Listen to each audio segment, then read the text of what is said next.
Hello, one and all. As promised, we are presenting to you the UGC-NET Paper 1 syllabus and marking scheme with an analysis of previous year question papers and topics that you must follow. However, before we go ahead to the analysis and marking scheme for Paper 1, let's have a quick look for the revision of the marking scheme in general of both the papers in UGC-NET. So as you can see on the screen, there are two papers, paper 1 and paper 2 for UGC-NET. Paper 1 consists of 50 questions carrying 2 marks each, thereby making it 100 marks, and in paper 2 there will be 100 questions carrying 2 marks each and making it 200 marks. So in total the UGC-NET carries 300 marks, and the first shift starts at 9 a.m. and ends at 12 noon. So in this first shift, the paper 1 is carried out, and in the second shift, paper 2 is carried out, and the second shift starts at 3 p.m. and ends at 6 p.m. So now let's move ahead to what we are right now supposed to do. So as far as the analysis of paper 1 is concerned, you can see on the screen there are 10 units basically, okay, in paper 1. So okay, actually here we just have a mistake. It's 8, 9 and 10. Okay, so there are 10 units.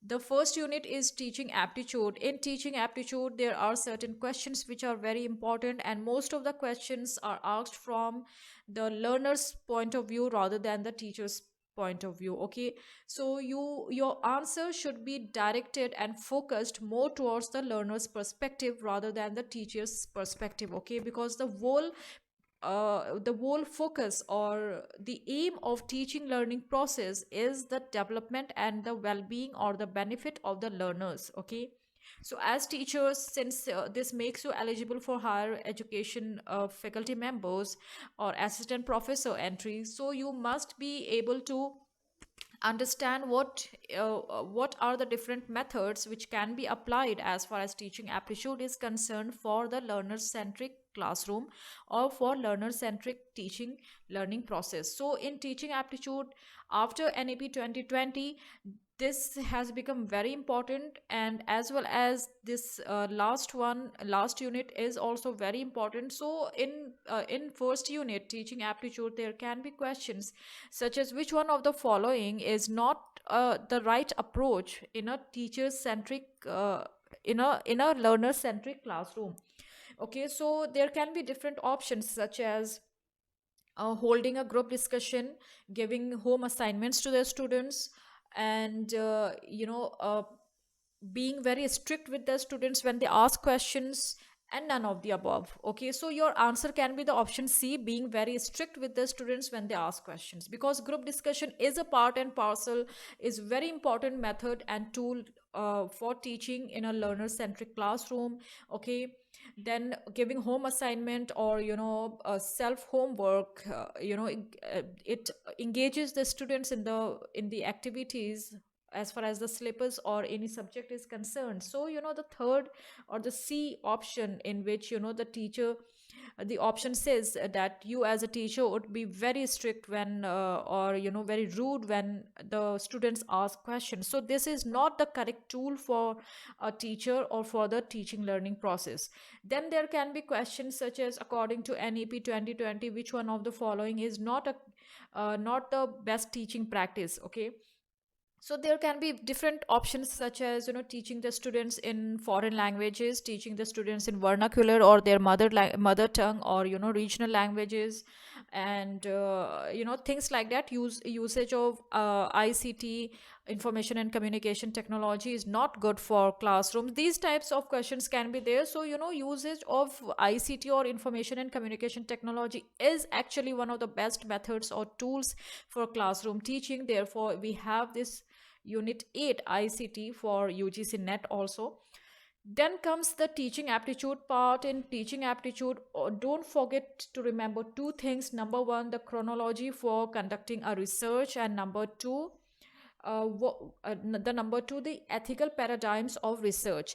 So as far as the different the chronology of conducting a research is concerned, you must remember right from the beginning till the end, right from the construction of your hypothesis, choosing the topic, framing of your questionnaire, designing your research, till the end where you write the report or submit the report of your thesis and check it for the ethical, from the ethical point of view, or plagiarism checking. Okay, so this can be said to be the rough, uh, a rough picture of the various steps, in chronological order in teaching aptitude. So you must remember the chronology and the chronological order which should be followed in research, in conducting of the research, because this UGC net makes you eligible for the position of an assistant professor.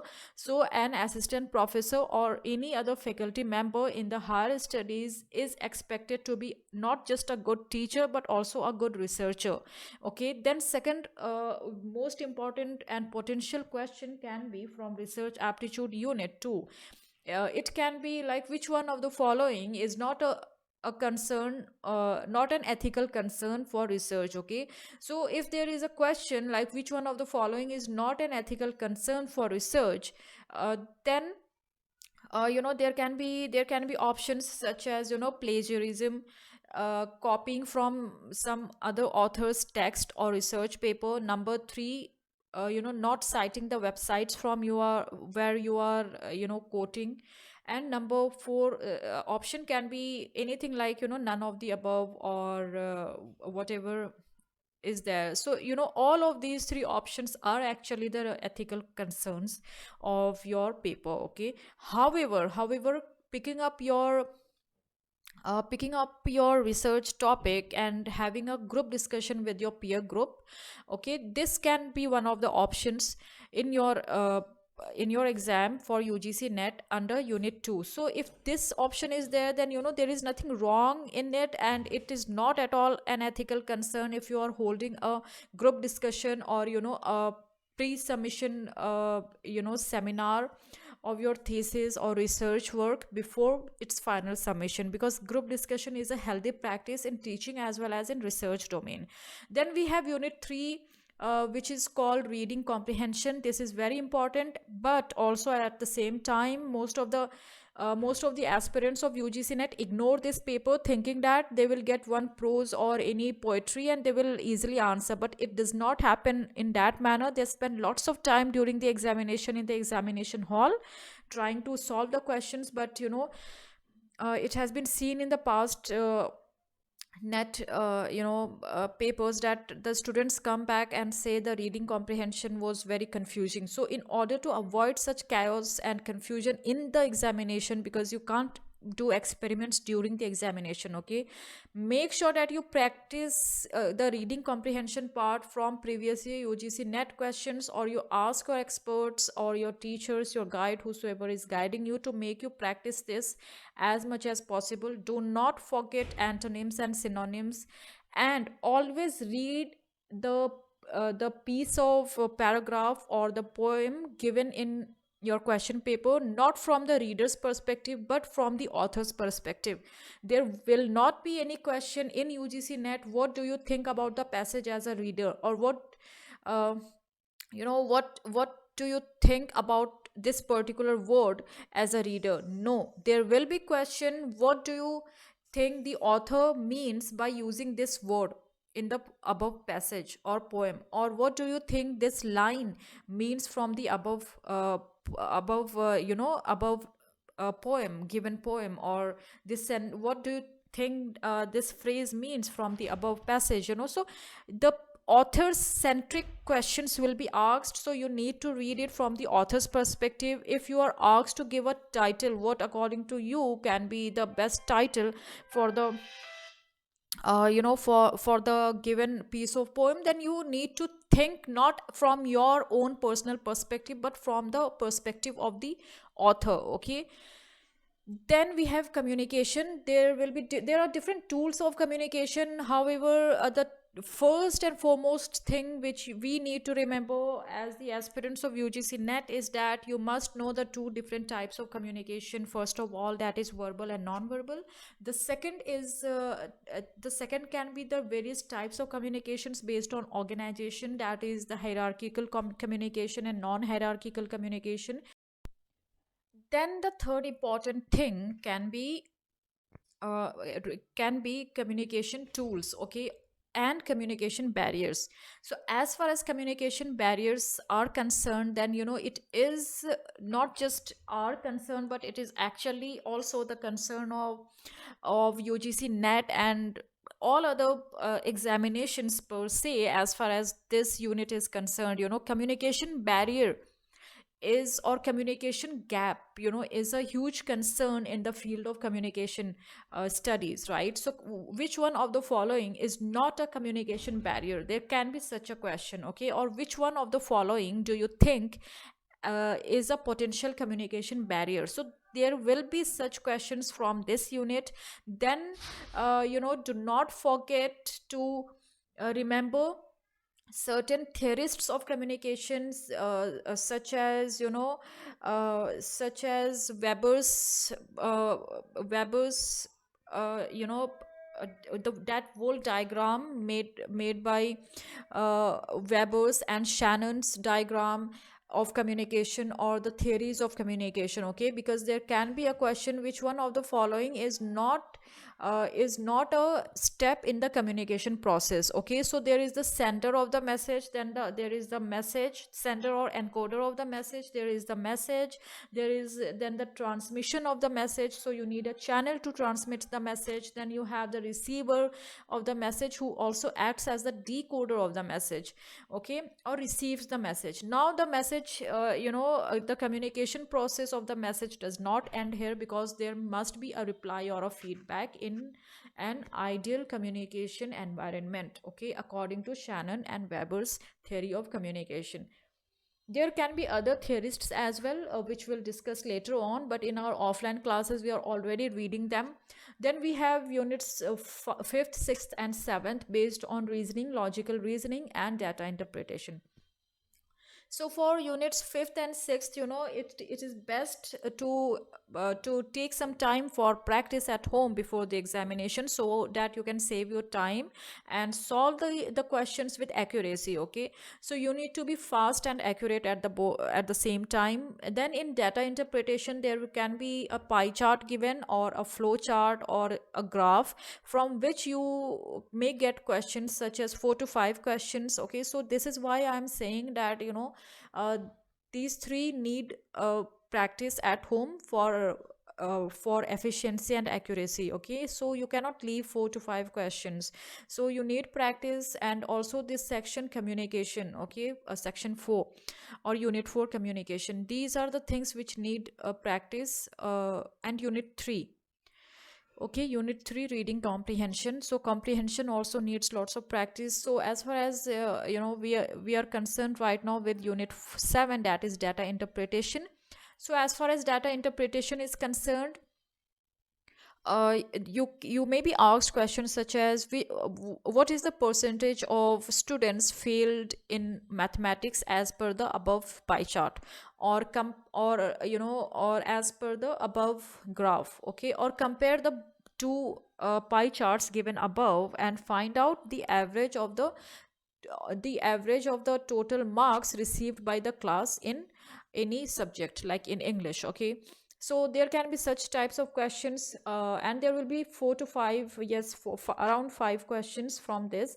Then we have section 8 ICT, that is information and communication technology, which we cannot ignore. There will be 1 or 2 questions, but there will must be questions from this ICT, information and communication technology. There can be questions such as, which one of the following cannot be considered as an authentic source of ICT, or as an authentic tool of ICT, that is information and communication technology. So there will be various official, formal and informal, formal and informal websites or digital tools from which you need to choose, okay? For example, there will be like Shodh Ganga, and different depositories and repositories for research and academics, like any like there can be options such as Shodh Ganga, then researchgate.com, academia.com, and all of the above. So you can choose that all of the above are the authentic tools for research, right? But if there is some other other websites name given which is not in the mainstream and which is not recognized by the universities and other institutions in the country or outside the country, then that option is incorrect. Okay, that is not considered as an ICT tool, information and communication tool, or authentic tool as far as ICT is concerned. Then we have the section 9, or unit 9. This is actually unit 9, not unit 8. Okay, so in unit 9 we have people and environment. Here you must remember the Kyoto Protocol and the G20 summit. What is the aim of G20 summit, or where is the next G20 summit going to happen, or which G20, which of the G20 summits has India organized or planning to organize, and things like that. Then the last one is higher education and system. So in higher education and system, you must remember again the NEP 2020, that is new education policy, and in teaching aptitude, that is unit 1 as well. This is important. Okay, higher education system, governance, polity, and administration. There you may be asked questions such as which one of the following is not a governing body as far as the educational system in the country is concerned, or higher educational system in the country is concerned. Okay, then what do you understand by deemed to be university? So you must know what is the correct definition of deemed to be university.